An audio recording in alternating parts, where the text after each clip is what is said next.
Welcome to the channel. Here, we master tricky words and their meanings. Today, we're tackling the word cryptography.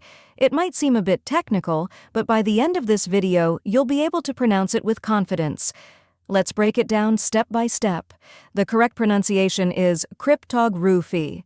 First, crypt sounds like crip in cryptic. Next, tog, where the O is pronounced like in log.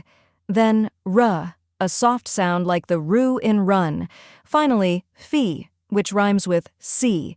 Let's put it all together slowly. Cryptography. Try repeating after me. Cryptography. Now, a little faster. Cryptography. And at full speed. Cryptography.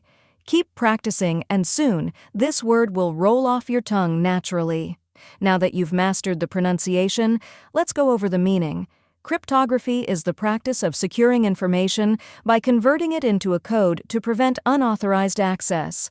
It's used in cybersecurity, online banking, and blockchain technology to protect sensitive data.